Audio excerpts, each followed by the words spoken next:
Jalan seorang sufi, menurut Kiai Soleh, kalau dalam Syarah Al-Hikam ada dua. Yang pertama riyadhah, yang kedua warok. Jadi teman-teman yang sudah nawa itu ingin tirakatan, ingin lebih dekat kepada Allah, katanya Kiai Soleh, tempuhlah dua jalan. Yang pertama riyadhah, yang kedua warok.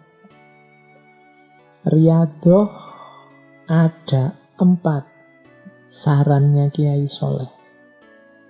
Yang pertama, tahan melek. Tahan melek itu tahan menyedikitkan tidur. Yang kedua, menyedikitkan makan, tahan lapar. Yang ketiga, menyedikitkan bicara. Yang keempat, menyedikitkan campur dengan orang lain. Jadi riyadhah yang kita lakukan menurut Kiai Soleh bisa didukung oleh 4 kebiasaan ini. Sedikit tidur sehingga lebih banyak waktu terjaga. Ya tentunya waktu kita tidak tidur kita gunakan untuk zikir, munajat, dekat dengan Allah. Anugerah dari Allah kalau kita kuat tidur sedikit. Banyak orang sekarang yang susah tidur ya. Anggap saja itu anugerah dari Allah untuk memperbanyak zikir, munajat, wirid, mendekat pada Allah. Karena di antara jalan riyadhah ini, kalau terlalu banyak tidur, ya porsi untuk asyik berdua dengan Allah jadinya juga berkurang. Karena waktu kita kan sudah terpotong banyak untuk makan, untuk bekerja, untuk macam-macam. Kalau tidurnya juga terlalu banyak, ya waktunya terpotong banyak. Yang kedua, menyedikitkan makan, tahan lapar, banyak puasa. Banyak puasa punya manfaat, daya tahan spiritual kita kuat. Karena puasa itu melatih menahan diri. Orang yang gemar puasa itu biasanya mudah menahan nafsunya. Dan ini memudahkan jalan dalam riyadhah. Ditahan melek, tahan lapar. Yang ketiga, tidak banyak ngomong, mengurangi pembicaraan. Kalau hari ini mungkin ditambah mengurangi ngobrol lewat WA, lewat Facebook, lewat medsos. Jadi menghindari yang tidak penting, yang tidak perlu. Semakin banyak ngomong, semakin banyak salah. Terlalu banyak posting, pada saatnya ada 1-2 yang keliru. Kadang-kadang kita saking semangatin nulis WA-an, Facebook-an, posting, kadang-kadang ada yang typo, kadang-kadang ada yang salah ruang, kadang-kadang itu karena kita terlalu banyak tahan bisu, menghindari pembicaraan yang tidak penting. Yang keempat, tahan berpisah dengan manusia. Maksudnya memperbanyak kebersamaan dengan Allah dalam rangka menyegarkan jiwa, dalam rangka mengheningkan batin. Karena kalau terus-terusan kita terjun ke tengah keramaian, itu biasanya susah untuk menemukan keheningan. Cari waktu untuk kita berdua dengan Allah saja. Mungkin lewat ibadah, mungkin lewat doa, mungkin lewat munajat, mungkin lewat zikir, lewat tafakur, monggo. Dan tidak harus malam hari. Setiap orang silahkan mengambil strategi sendiri-sendiri. Gimana caranya untuk lebih banyak kholwat tapi bersama Allah. Jalan pertama itu riyadhah. Yang kedua adalah jalan warok. Riyadhah itu unsur aktifnya, kalau warok ini unsur pasifnya. Unsur pasifnya apa warok itu? Kalau menurut Kiai Soleh ada 4. Ini sama dengan pandangannya Imam Ghazali. Jadi warok itu ada warok udul atau warok adil, ada warok solihin, ada warok muttaqin, ada warok siddiqin. Warok adil itu orang yang menjaga kesucian dirinya dari melakukan yang diharamkan oleh syariat. Ini warok adil. Jadi adil. Kalau memang haram, kita menjaga diri tidak nabrak itu. Ini minimal. Jadi orang yang warok adil saja tidak bisa, ya masih harus berusaha belajar lagi untuk menjalankan syariat. Karena ini batas minimalnya itu adil. Yang haram jangan ditabrak. Nah, ada level 2. Level 2 ini warok solihin. Orang-orang soleh. Orang-orang soleh ini tidak cuma menjaga diri dari yang haram, tapi yang menjurus ke arah haram juga tidak. Ini namanya orang-orang soleh. Saya tidak mau ke sana. Kalau saya ke sana itu biasanya terus ngomong orang lain, menghibah, memfitnah. Mending saya tidak usah ke sana deh. Ini orang-orang solihin. Segala yang menjurus ke arah haram dia tinggalkan. Ada lagi warok muttaqin. Warok muttaqin ini orang yang menghindari sesuatu, meninggalkan sesuatu. Sebenarnya sih masih syubhat, apa halal apa haram ya tidak tahu, tapi khawatir saja kalau memang itu nanti haram. Jadi ini namanya warok muttaqin. Bagi orang biasa ini sebenarnya masih mubah saja, boleh saja, wong ya tidak jelas haram apa halal apa makruh. Kalau bahasa agama namanya syubhat. Orang muttaqin ini bahkan yang syubhat sekalipun dia tinggalkan. Karena khawatir nanti Allah tidak suka. Karena khawatir kalau nanti ternyata memang haram. Nah, ini orang-orang muttaqin. Mirip dengan yang sholihin tadi. Nah, ada juga warok siddiqin.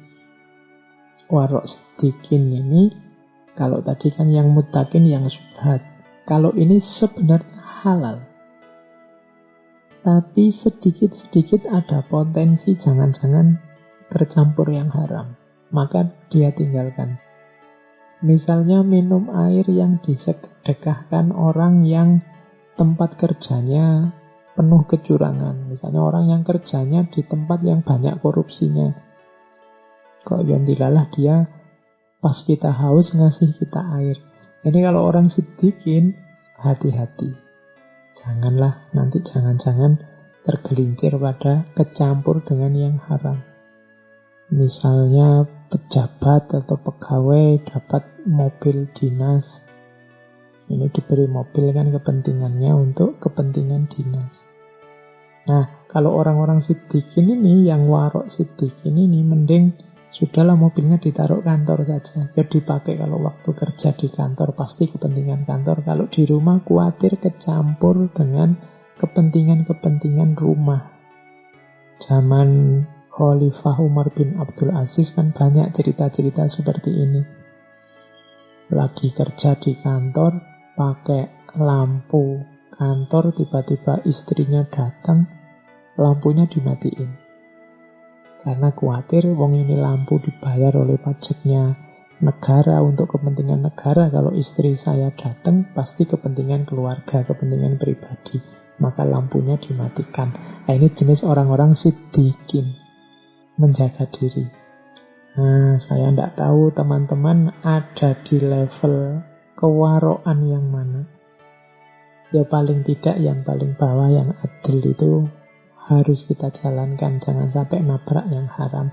Syukur bisa naik sholihin, bisa naik muttaqin, bisa naik siddiqin. Ini dimensi pasifnya. Yang aktif tadi ya lakukan riadoh-riadoh, latihan-latihan. 2 jalan sufi. Nah, tambahkan dalam jalan sufi kita aspek ikhlas. Kalau ini di hampir semua sufi jadi keyword, jadi kunci. Ikhlas kalau menurut Kiai Soleh ada 3. jenisnya. Yang pertama ikhlasnya abidin, yang kedua ikhlasnya muhibbin, yang ketiga ikhlasnya arifin. Oke, saya tidak tahu, kadang-kadang teman-teman mungkin yang mendengarkan yang masih muda-muda ini merasa wacana-wacana seperti ini, ikhlas, warok, kemudian riyadhah, itu mungkin merasa ini kok rasanya masih jauh Pak dari hidup saya. Rasa semacam ini sebenarnya juga sejenis godaan, sejenis was-was, seolah-olah kita yang masih muda ini masih belum saatnya. Tapi kalau tidak kita mulai sekarang, di belakang nanti ya perjuangannya lebih berat. Kalau pakai bahasanya para sufi, ini namanya wilayah yang hakiki. Jadi kenyataan hidup kita yang hakiki. Hidup yang sejati itu di sini. Kalau dalam bahasa Islam kan, inna lillahi wa inna ilaihi roji'un. Pada saatnya pasti kita nanti kembali ke Allah. Pada saatnya jatah umur kita akan habis. Dan yang akan berguna yang hakiki-hakiki ini. Insya Allah seumuran teman-teman tidak terlalu mudah untuk memulai. Ya dimulai dari sekarang, nanti akan semakin baik ke belakang. Sengaja saya angkat tema-tema yang agak timur, agak tasawuf belakangan ini, karena saya melihat situasi hari ini di luar serba banyak panasnya hawanya. Baik hawa lahir maupun hawa batin kita. Mungkin sudah saatnya, mungkin Allah juga mengingatkan kita saatnya untuk kembali ke dalam diri, saatnya untuk ilaihi roji'un. Bahkan Allah memberi isyarat yang sangat dahsyat dengan virus corona ini yang membuat kita mau tidak mau melakukan uzlah di rumah kita masing-masing. Ini bagi saya isyarat yang luar biasa dari Allah. Ayo segera membereskan diri kita.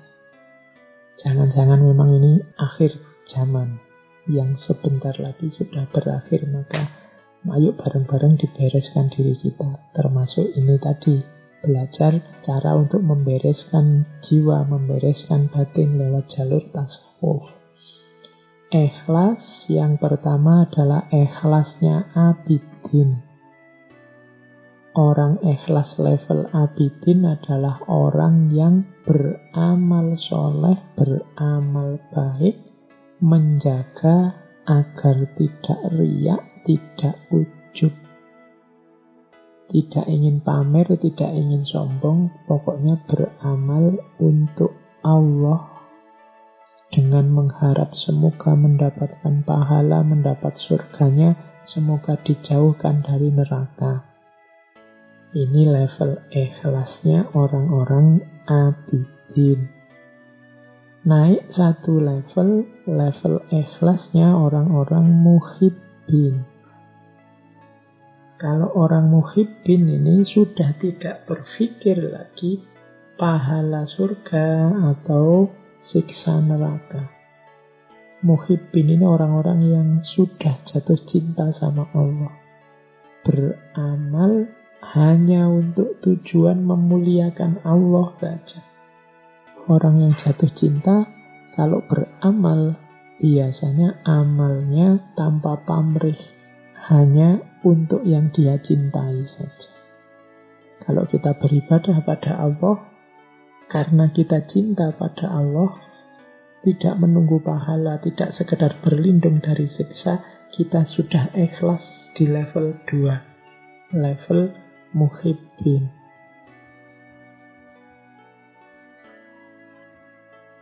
Ada ikhlas di level paling tinggi. Kalau ikhlas di level paling tinggi ini ikhlasnya orang-orang arifin. Di level paling tinggi ini orang yang punya kesadaran bahkan aku bisa beramal baik ini bukan karena jasaku. Semuanya yang menggerakkan, yang membuka hati, yang memungkinkan aku beramal baik hanya Allah saja. Aku tidak punya daya, tidak punya upaya, tidak punya kehendak. Semua yang ngatur semua ini adalah Allah saja. Jadi ikhlasnya orang arifin. Kalau yang muhibbin tadi, masih ada rasa aku mempersembahkan semuanya untuk Allah. Ini kan masih ada akunya yang berusaha. Tapi level arifin, bahkan yang aku lakukan ini hakikatnya pemberian Allah juga. Jadi aku tidak punya jasa sama sekali apapun. Ini level orang arifin. Punya kesadaran bahwa yang membuat aku bergerak dan membuat aku diam itu ya Allah. Tidak sekedar mempersembahkan perbuatan untuk Allah. Seperti di orang-orang muhibbin. Atau mengharapkan pahala dan menjauh dari neraka. Seperti di orang-orang abidin. Maka orang-orang arifin ini diantara cirinya selalu bersyukur. Alhamdulillah Allah menakdirku jadi orang yang taat, jadi orang yang patuh, jadi orang yang mau beramal soleh. Nah, itu cirinya orang arifin. Jadi ikhlas ternyata ada 3. Maka teman-teman tidak usah khawatir, Pak, kok saya masih incerannya surga ya Pak, masih tidak ingin masuk neraka ya Pak. Tidak apa-apa, itu pun sudah ikhlas. Meskipun ikhlas level abidin. Kalau di bawah ini, kalau di luar abidin apa Pak? Ya tadi, kalau di luar abidin, di bawah abidin berarti beramal hanya untuk pamer, beramal hanya untuk ujub disombongkan, atau beramal karena duniawi, tidak karena Allah. Demi kemasyhuran, demi kekayaan, demi dipuji orang, itu berarti bawahnya abidin. Kalau abidin ya karena Allah, lillahi ta'ala, cuma sambil mengharapkan pahala dan ingin dilindungi dari siksa. Kalau muhibbin, tidak ada pamrih apa-apa, hanya untuk Allah saja amalnya. Kalau arifin, bahkan amal yang aku lakukan bukan dari aku, semuanya anugerah dari Allah. Ini namanya ikhlas. Jadi menempuh jalan sufi lewat riyadhah, kemudian menjaga diri lewat warok, dan semua itu dihiasi dengan ikhlas.